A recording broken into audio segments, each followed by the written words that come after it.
This is Prince Handley coming to you with 100,000 watts of pure healing love. I want to talk to you today about, is healing for everyone? Healing is still the will of God as it was in the past. It is God's will to heal all who have need of healing and to fulfill the number of their days. The greatest barrier to the faith of many people seeking bodily healing, as well as mental healing, is the uncertainty in their mind as if it is the will of God to heal everyone.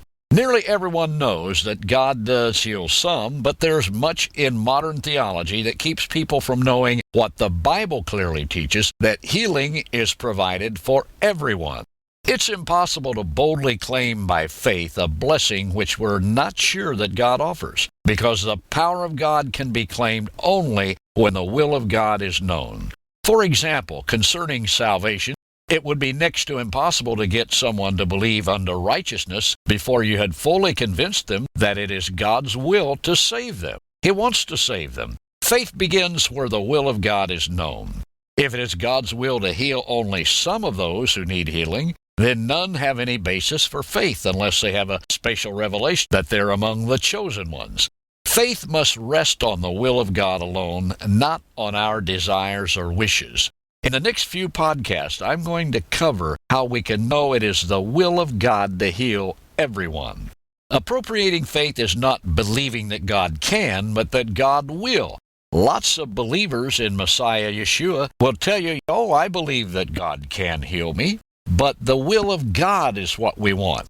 Do they believe, yes, I believe that God will heal me? Because of not knowing that it is a redemptive privilege for everyone, most of those in our day, when asking healing, add to their petition the phrase, if it is your will. Among all those who sought healing from the Messiah Yeshua during his earthly ministry, we read of only one who had this kind of theology. That was the leper who said, Lord, if you will, you can make me clean. The first thing that Messiah did was to correct his theology by saying, I will, you be clean. Yeshua's I will canceled the leper's if, adding to his faith that Messiah could heal him, the faith that he would heal him. The theology of this leper before Messiah enlightened him is almost universal today, because this part of the good news of Messiah Yeshua is so seldom and fragmentarily preached.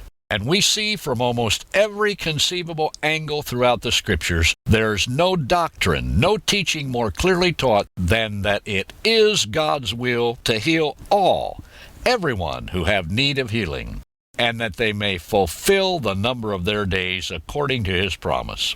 Remember that all those that Yeshua called back from the dead were young people who had not lived out their fullness of years. And in that very fact, we may see his protests against premature death. Of course, we must not expect that the old shall be physically young, but if the allotted span has not been spent, we have a right to claim God's gift of health and healing. And even though it be past, if it be his will that we should continue here for a time longer, it's equally his will that we should do so in good health.